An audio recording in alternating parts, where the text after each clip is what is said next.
नमस्कार। आज के इस वीडियो में हम चर्चा करेंगे कि यदि कोई पक्ष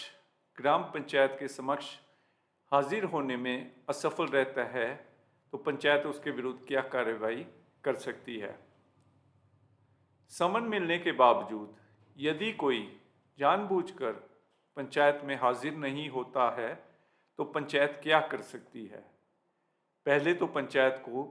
यह बात स्पष्ट रूप से जाननी होगी कि क्या वह व्यक्ति जानबूझकर हाजिर नहीं हो रहा है या उसके हाजिर ना होने के पीछे कोई कारण है। तो इसके लिए जब कोई व्यक्ति किसी मुकदमे की सुनवाई के दौरान पंचायत के समक्ष हाजिर नहीं होता है तो पंचायत को वो कारण जानना होगा कि किस कारण से वो पंचायत में हाजिर नहीं हुआ है सुनवाई की तारीख को। कहीं ऐसा तो नहीं है कि उसे समन मिले ही ना हो। अगर पंचायत जांच पड़ताल के पश्चात इस नतीजे पर पहुंचती है कि वह व्यक्ति जानबूझकर गैर हाजिर हो रहा है, यानी पंचायत को न्यायिक कार्रवाई करने में मदद नहीं दे रहा है, जो पंचायत को किसी केस या छानबीन करने के लिए आवश्यक है, तो हिमाचल प्रदेश पंचायती राज अधिनियम 1994 की धारा 66 के अनुसार उसकी शिकायत अपने क्षेत्र के मजिस्ट्रेट को कर सकती है तथा उस व्यक्ति को ग्राम पंचायत के आदेश न मानने के लिए जुर्माना लगाया जा सकता है, जो कि 25 रुपये से अधिक नहीं हो सकता है। मान लो यदि कोई व्यक्ति समन मिलने के बावजूद जानबूझकर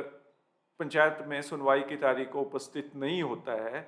यानी पंचायत की न्यायिक कार्रवाई में मदद नहीं दे रहा है, तो पंचायत जो है उसके विरुद्ध हिमाचल प्रदेश पंचायती राज अधिनियम की धारा 66 के अनुसार उसकी शिकायत अपने क्षेत्र के संबंधित मजिस्ट्रेट को कर सकती है तथा उस व्यक्ति को पंचायत के आदेश न मानने के लिए जुर्माना लगा सकती है, जो कि 25 रुपये से अधिक नहीं हो सकता है। वाद या अभियोग में किसी पक्ष की अनुपस्थिति। फौजदारी मामले में यदि किसी अभियोग में अभियोगी तारीख पेशी की सूचना मिलने पर भी पेशी में हाजिर नहीं होता है तो अभियोग को खारिज किया जा सकता है अथवा कोई भी अन्य आदेश जैसा उचित हो दिया जा सकता है। मान लो किसी ने कोई मुकदमा दायर किया है पंचायत में और वो अभियोगी खुद स्वयं पेशी की तारीख को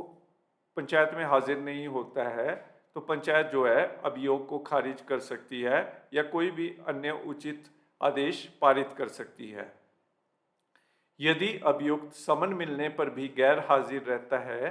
तो उसकी गैर हाजिरी में भी पंचायत अपनी कार्यवाही कर सकती है। तो ये उस दशा में है यदि अभियुक्त जिसके विरुद्ध मुकदमा दायर किया गया है वो पंचायत में गैर हाजिर रहता है, उपस्थित नहीं होता है, तो पंचायत उसके विरुद्ध कार्रवाई कर सकती है उसकी गैर हाजिरी में भी। यदि अभियुक्त समन मिलने पर अथवा उस पर समन की तामील नहीं की जा रही हो तो ग्राम पंचायत अधिनियम की धारा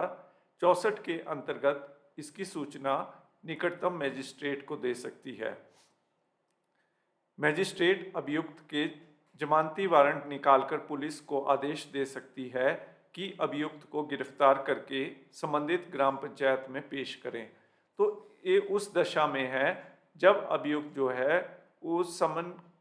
लेने से बच रहा हो या समन की तामील उस पर ना की जा सकी हो पंचायत के द्वारा, तो उस दशा में पंचायत जो है समन की तामील के लिए निकटतम मजिस्ट्रेट को इसकी सूचना दे सकती है और मजिस्ट्रेट जो है अभियुक्त के विरुद्ध जमानती वारंट निकालकर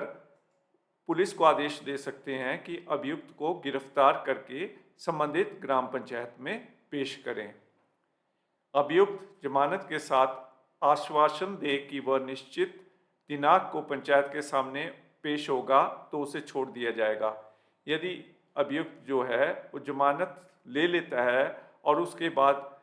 ऐसा आश्वासन देता है कि जो पेशी की तारीख पंचायत द्वारा निश्चित की गई है उस दिन वो पंचायत में पेश होगा, तो उसे छोड़ दिया जाएगा। यदि वह जमानत नहीं देता है तो मजिस्ट्रेट पुलिस को आदेश दे सकता है कि अभियुक्त को अपनी हिरासत में लेकर निश्चित दिनांक को पंचायत के सामने पेश करे और भविष्य में भी पंचायत द्वारा निश्चित दिनांक को पेश करते रहे। यदि जो अभियुक्त है वो जमानत नहीं लेता है तो मजिस्ट्रेट जो है पुलिस को आदेश देगा कि अभियुक्त को अपनी कस्टडी में लेके जो पेशी की तारीख है पंचायत में, उस तारीख को उसे पंचायत में पेश किया जाए और भविष्य में भी पंचायत द्वारा निश्चित तारीखों से वहाँ पे उपस्थित करवाया जाए। अगला है दीवानी वाद में।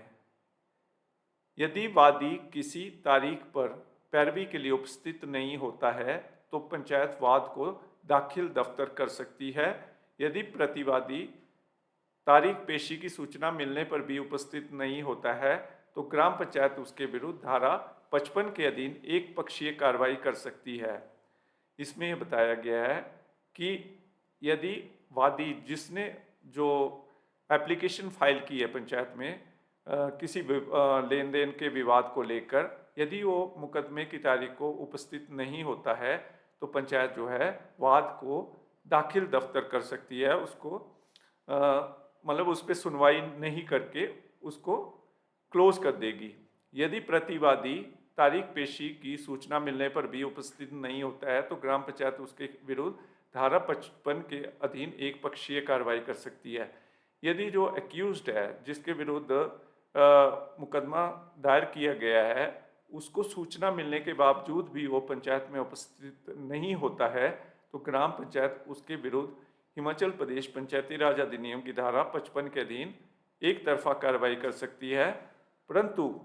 इस आदेश के 30 दिनों के भीतर यदि संबंधित पक्ष ग्राम पंचायत को प्रार्थना पत्र देकर अपनी अनुपस्थिति के कारण स्पष्ट कर देता है और ग्राम पंचायत उसे स्वीकार कर देती है तो यदि वाद दाखिल दफ्तर किया गया हो उसे सुनवाई के लिए बरामद किया जा सकता है। लेकिन इसमें यह बताया गया है कि यदि वो मुकदमा क्लोज कर दिया गया है और ऐसे आदेश पारित कर दिए गए हों, परंतु यदि संबंधित पक्ष पंचायत में एप्लीकेशन देता है और उसमें अपने अनुपस्थित रहने के कारण स्पष्ट कर देता है और ग्राम पंचायत उसे मान लेती है, स्वीकार कर लेती है, तो जो मुकदमा क्लोज किया गया है उसे सुनवाई के लिए पुनः दोबारा बरामद किया जा सकता है या खोला जा सकता है। यदि प्रतिवादी के विरुद्ध एक पक्षीय कार्रवाई का आदेश दिया गया है तो उसे रद्द करके पुनः केस की सुनवाई की जा सकती है। तो जो अक्यूज्ड है जिसके विरुद्ध एक तरफा कार्रवाई पंचायत द्वारा अमल में लाई गई है तो उसको रद्द करके पंचायत उस मुकदमे की फिर से सुनवाई कर सकती है। इसमें किसी पक्ष की मृत्यु होने पर इसमें यह बताया गया है कि यदि फौजदारी अभियोग में सुनवाई के दौरान यदि अभियुक्त की मृत्यु हो जाती है तो अभियोग समाप्त हो जाएगा। यदि फौजदारी मुकदमा है, मारपीट का मुकदमा है, उसमें यदि अभियुक्त की जो एक्यूज्ड है उसकी मृत्यु हो जाती है तो वो जो मामला है वो समाप्त कर दिया जाएगा पंचायत द्वारा। परंतु दीवानी वाद या माल कार्रवाई की सुनवाई के दौरान कोई पक्ष मर जाता है तो उसका उत्तराधिकारी उसके स्थान पर पक्ष या फरीक बना दिया जाएगा। परंतु जब दीवानी वाद होता है या माल संबंधी कार्रवाई होती है और पंचायत में उस मुकदमे की सुनवाई चल रही हो और उसमें कोई पक्ष